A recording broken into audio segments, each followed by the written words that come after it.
또는 회사에서 직접적으로 이런 특별한 공법을 말하지 못하거나 저희가 가능한 이유는 저희는 다 직영공사를 합니다.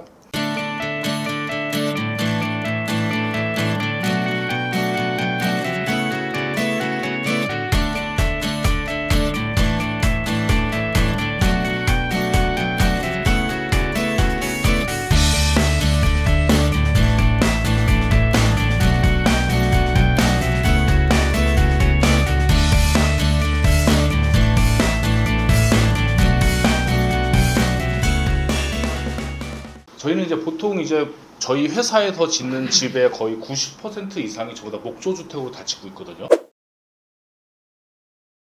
콘크리트하고 이제 주로 이제 그 독성물질이 많이 나올 때가 물에 젖었다가 마르면서 그때 이제 가장 독성물질이 많이 나온다고 해요. 그래서 항상 건조하면은 좀 덜 나오고 그 습기가 찼다가 마르면서 같이 이제 이 수증기와 함께 독성물질이 같이 많이 나온다고 하거든요. 콘크리트가 안 젖는 게 아니라 물을 빨아먹어요. 그래서 젖었다가 이제 마를 때 안 좋은 게 올라오는데 그 웬만하면 그래서 그 젖지 않게 하기 위해서 비닐을 깔아요. PE 필름이라고 하거든요.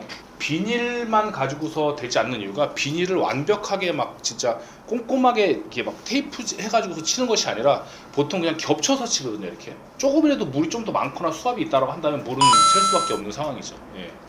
그리고 이제 그 요런 이제 비닐들은 단가가 보통 뭐 한 롤에 뭐 15,000원인가 2만원밖에 안 해요. 저희는 이제 요런 이제 요 노란색으로 되어 있는 거잖아요. 얘는 자재값만 한 롤에 150만 원.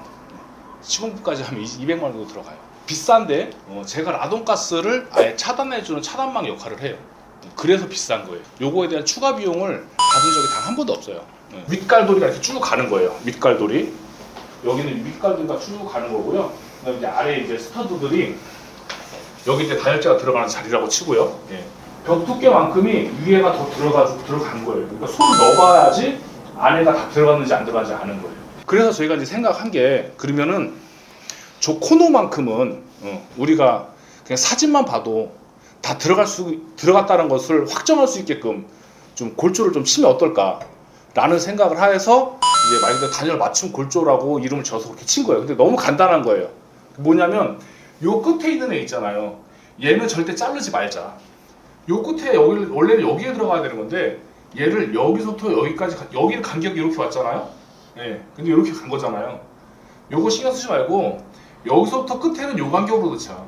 그럼 여기는 잘라서 넣을 일이 안 생기는 거예요. 그럼 그냥 원장을 넣으면 되는 거예요. 그럼 들어갔잖아요. 그러니까 이렇게만 골조를 쳐놓으면 들어갔으면 여기 그냥 들어가 있는 거예요. 그 크기가 다. 목조주택에서 옥상을 본 일이 거의 없으실 거예요. 거의. 요 지금 이 옥상이 있잖아요. 근데 어떤 사람 보면은 깜짝 놀라요. 이거 정말 목조주택 맞냐고 얘기를 하죠. 방수를 어떻게 하냐고 막 겁을 많이 내는 거죠. 예. 근데 그거는 이제 방법적인 것들을 못하거나 안 하거나 둘 중에 하나인 거거든요. 방법은 솔직히 좀 간단해요. 간단하지만 이렇게 시공하는 데를 저는 본 적이 없어요. 방수를 이렇게 잘 한다고 잘 해놨어. 수영장처럼 잘 해놨어요. 그랬더니 비가 안 새. 안 새는데 문제는 뭐냐면 비가 안 새는데 여기 밑에 있는 이 벽지가 비 샌 것처럼 노랗게 변하기 시작하는 거죠.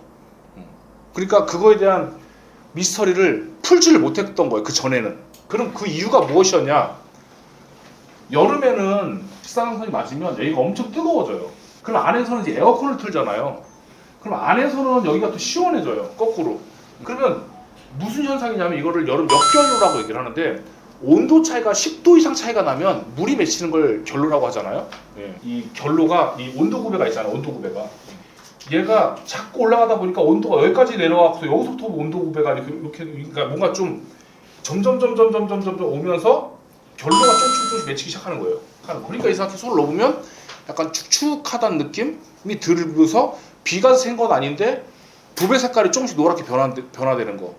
그러면 이거에 대한 해결책이 무엇이냐?